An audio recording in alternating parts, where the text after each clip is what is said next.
Good morning. In 1935, in a crowd of rabid Adolf Hitler supporters, one man, August Landmesser, politely refused to give the Sieg Heil salute. August and his Jewish wife, Irma, were both eventually killed by the Nazis, him on the front line and her in a concentration camp. In a world of idolatry, how do we say no when everyone else says yes? How do we be like August Landmesser in modern Germany or Daniel's friends in ancient Babylon? Now, maybe you think idolatry is not a big deal in our culture. We don't live in a totalitarian regime like Nazi Germany or Nebuchadnezzar's Babylon. But thinking of idols, what happens in our culture if someone refuses to say they believe in man-made climate change? It's interesting language, isn't it? Or if you quietly mention that you don't believe in same-sex marriage or abortion. Now, they might be easy examples. Let's press in a bit harder. What if someone said Anzac Day had become a form of religion, one annual day of atonement to appease our secular conscience? How would that go down? Or if you refuse to believe sexual orientation determines identity? Or if you wondered aloud if school chaplaincy might be making taxpayers more bitter towards the gospel, not more sympathetic. Or if you said that we don't need automatic weapons. Or that seeking approval from people in town, being known as a good bloke, just might be an idol for you. Or the church your family set up. What if someone said we don't need a building to thrive as a church, or even a big congregation?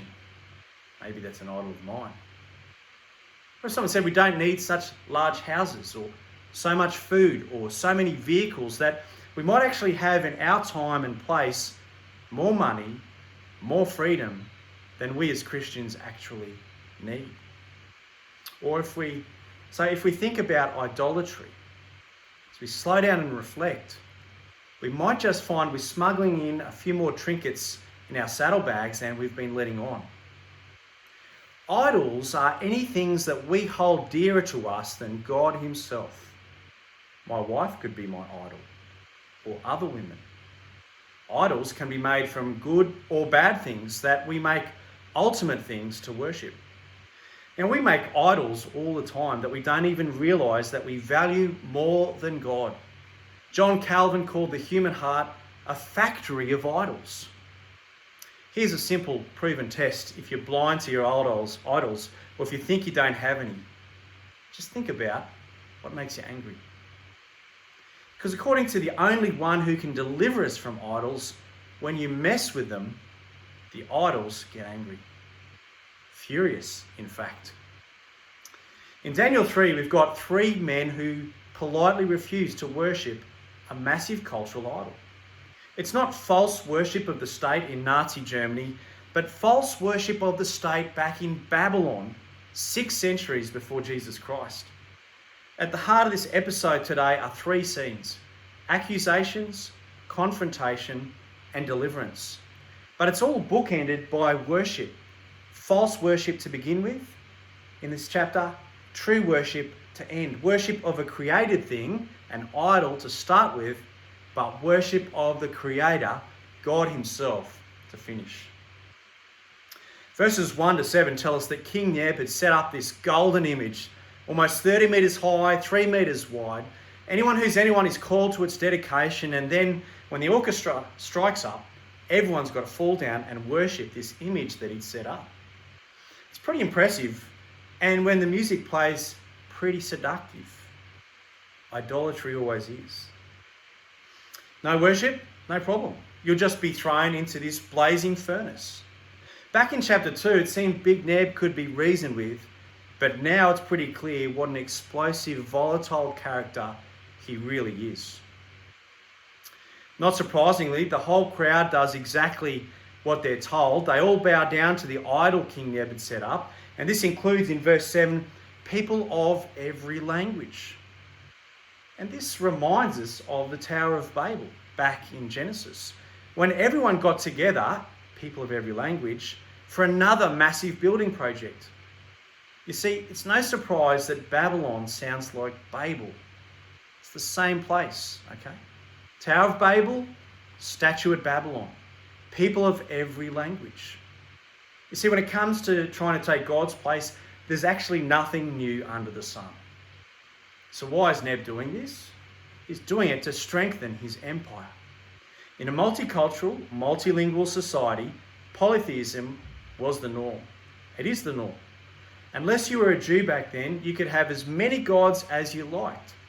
So with his idol set up, King Neb's saying, look, you're free to worship your way, as long as it's mine. You can worship all your own gods, as long as you also worship this one. It's a religious move to unite his people politically. And this is what happens when the state becomes a god. It is false worship, seemingly religious, but actually political. Well, when you play hardball in politics, people play hardball with you. In verses 8 to 12, the accusations fly. The Babylonian magicians step forward and they seem to us to make one accusation, but below the surface, they actually make two. They repeat the king's decree, reminding him that everyone must bend or burn. And then they say in verse 12, but there are some Jews whom you've set over the province of Babylon who pay no attention to you. They neither serve your gods, Nebuchadnezzar, nor worship the image of gold that you've set up. Talk about a setup. Right? You'll find this phrase set up 8 times in this chapter. And that's exactly what we have here, one massive setup to frame 3 Jews for simply refusing to worship Neb's idol. Now remember, these are the same magicians Daniel delivered from certain death only last chapter, interpreting Neb's dream. But now, a few years later, they want Daniel's friends dead. Why? Well, because we learned then that these Jewish guys are 10 times better than all the local magicians. This is jealousy. This is jealousy. They've been promoted above all the other magicians, and that's why they've got to go. But it's not just the Jews the magicians set up, is it? It's King Neb too. Notice the way they speak. Some Jews whom you have set over the affairs of Babylon. They can't point the finger to their king, but boy, their words are very pointed.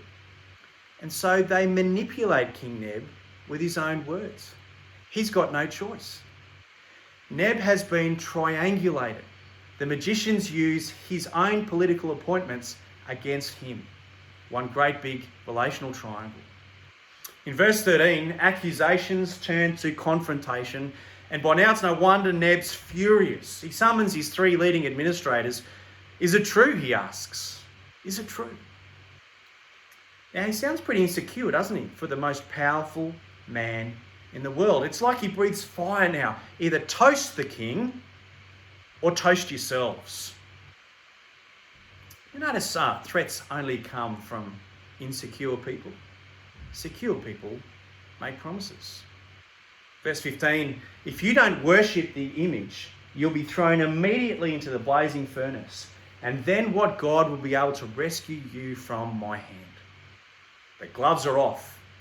Notice he doesn't say who can deliver you out of the hands of my God, but who can deliver you out of my hand. So the curtain's pulled back on what's really going on here.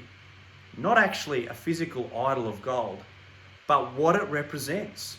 A spiritual idol of power. Idolatry is always seductive, like Edmund's Turkish delight in the Narnia stories. It always turns out ugly. Like adultery, like greed, like pride, idolatries seem tasty at first, but they're ugly and rotten to the core.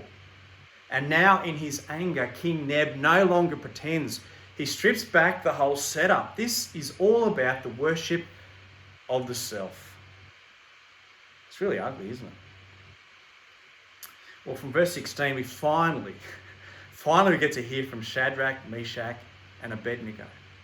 If the magicians are motivated by jealousy and King Neb by insecurity and fear, Listen to what motivates these three apparently powerless men. King Nebuchadnezzar, they say, we don't need to defend ourselves before you in this matter. If we're thrown into the blazing furnace, the God that we serve is able to deliver us from it, and he'll deliver us from your majesty's hand. But even if he doesn't, we want you to know, your majesty, that we will not serve your gods or worship the image of gold that you have set up. Now, you notice how defined they are.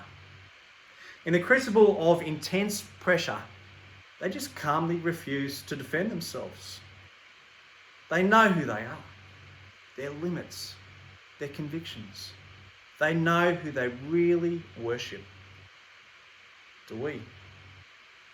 Do we know? This is called differentiation. It's emotional objectivity. It's being mature, secure, emotionally healthy disciples of the only one that we know who can deliver. Imagine yourself being such a healthy person. And it's got nothing to do with being vegetarians. Isn't it beautiful? Such a settled confidence isn't born of seductive idolatry, but it is sweet. It's nourishing, actually. It's life-giving right to the core through self-dying. God wants that for us. God can deliver that for you and I. God's desire is to grow in us this outrageously polite, calm, and steadfast boldness. All we need to do is just stoke this settled confidence in him with each other day by day, like Daniel's three mates. You see, Daniel's friends did have a daily diet, and we'll hear more about that in the coming weeks up ahead. And just like Neb's statue is revealed to be all about his spiritual disease, their veggie eating is all about their spiritual health, actually. Last week we saw these three mates pray to the God who delivers. But up ahead in Daniel 6, we'll see they pray 3 times a day, every day. This is how they uncover the idols of their heart. This is how they feed their soul. This is how they prepare in days of comfort for days of discomfort that lie up ahead. It's like 600 years before God's ultimate deliverer arrived. These guys could have quoted from Jesus, in Luke chapter 9. Whoever wants to be my disciple must deny themselves, take up their cross daily, and follow me. For whoever wants to save their life will lose it, but whoever loses their life for me will save it. What good is it for someone to gain the whole world, Nebuchadnezzar, yet lose or forfeit their very soul? We worry so much about what might happen tomorrow, don't we? If we do this, that might happen. If we don't, that might. But for these three men, instead of living in fear of consequences, they live boldly out of conviction. They live from a deep sense of who their God is, the only one who can deliver us from idols. They take their courage in their own hands because they've entrusted their lives into God's. Notice it's out of conviction that they stay connected to Nebuchadnezzar. Your Majesty, they say twice. They say it with tact. It's out of conviction that they stay calm. We don't need to defend ourselves. It's out of conviction that they stay the course. Our God is able to deliver, but even if he chooses not to, we're not going to worship your idols. It's out of conviction in who God is that they stay connected, they stay calm, and they stay the course. This is a really wise example for us, isn't it, when we get in trouble? Daniel's three friends take hold of their courage, grounded in the God who can deliver, even in the face of death. Why do they do this? Well, because death holds no fear for those who've already died to themselves. By verse 19, we've heard the accusations, we've seen this confrontation, and we're wondering about deliverance. Things are really hotting up. Neb's no longer just furious. We're told his attitude toward them changed. A better translation is the image of his face changed. And this is ironic, right? The man wanting everyone to conform through his image on the plain of Dura out there, he can't even control his own face in here. He's frothing at the mouth. He heats the fire 7 times hotter for those he once found to be 10 times better than everyone else. And just as 600 years later the Romans will be mad about crucifixion, the Babylonians at this time were mad about cremation. They burned people as punishment. It's time for deliverance, for Neb to make good on his threat, to deliver before all of his court officials, before all of the elite of his empire. You know, it takes some breathtaking courage to trust God sometimes, knowing that he's able, but that he may not be willing to deliver you. That's what these 3 believe. That it's God's decision to deliver how he wishes. It's not ours. These men trust God to deliver, but he may not save them from the blazing furnace. Let me say that again. These men trust God to deliver, but he may not save them from the blazing furnace. In fact, notice he doesn't. Fully clothed and roughly manhandled, verse 23 tells us these 3 men, firmly tied, fell into the blazing furnace. Imagine their suffering. Imagine their fear. Imagine that, that cold metallic taste in your mouth that they would have felt as they fell. It might be the first, but it won't be the last time in history that Jews will be thrown into furnaces. Now, the fire's so hot, we're told, it kills Neb's best soldiers. And this is what idolatry always leads to. It's not only deliciously deceptive, it's deadly. But in this surprising intervention, it's the one true God who actually steps up and delivers. Verse 24, then King Nebuchadnezzar leaps to his feet. Weren't there 3 men that we tied up and threw into the fire? Look, I see 4 men walking around. They're unbound, they're unharmed, and the 4th looks like a son of the gods.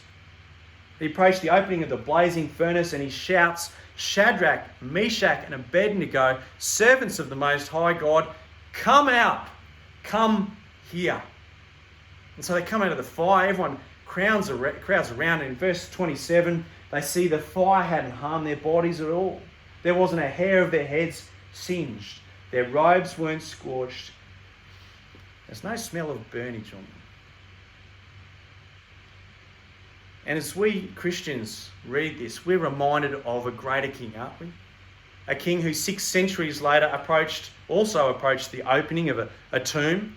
And he also shouted in and named someone, Lazarus, come out. Another time where there'll be no smell of death on him either. God is showing Neb who's really in charge. Neb's whole idolatrous setup falls into a shambles. And accusations, confrontation, deliverance, and now in verses 28 to 30, we finally get there to true worship. Big Neb says, praise be to their God who has sent his angel. He's rescued his servants. They trusted in him. They defied the king's command and are willing to give up their lives rather than worship any God except their own. Therefore, I say that the people of any nation or language who say anything against their God be cut to pieces and their houses turned into piles of rubble, for no other God can save in this way. And we read it and we go, amen, Neb's right. But why? Well, Nebuchadnezzar's right because Christianity is unlike any other worship in the world. Jesus Christ is the only God who climbs in and walks in the furnace. No other God can save in this way, Neb says. And what we have here is a perfect example of the way our God delivers. Jesus goes into the king's furnace for you, and Jesus goes into your own furnaces with you. Matthew 13, Jesus talks about the anger of God as the blazing furnace. He says at the very end of time, the very end of this world, His angels are going to come and manhandle every unjust, evil, oppressive person and throw them into what? The blazing furnace, he calls it. What's that? Well, that's the ultimate justice that man's inhumanity to man deserves. And Jesus calls the eternal anger of God the blazing furnace. Jesus came to go into the ultimate furnace for us, God's furnace of justice, to take the heat, to bear all the punishment we each deserve for all of our greed and adultery, indifferences, our pride, for all the wrong that we've ever done in this world. This almost cremation in Babylon is a foretaste of Jesus' actual crucifixion in Jerusalem, where he goes into the ultimate furnace for you, in your place, in your stead, instead of you. Jesus goes into the king's furnace for you. But he also goes into your own furnaces with you. Jesus doesn't stop you falling into terrible difficulties in your life, but he does join you in them. How does he join you? With his Spirit and with his people. He gets in the furnaces of life with you. Why does he save in this way? Why does he deliver in this way? Well, because this is how we grow. This is how we change. Through trials and difficulties and terrible things, this is how we're refined, as we heard in our reading from 1 Peter earlier. Jesus goes into the true king's furnace for you, the furnace of God's justice, but he also goes into our own furnaces, the furnaces of our life, with you.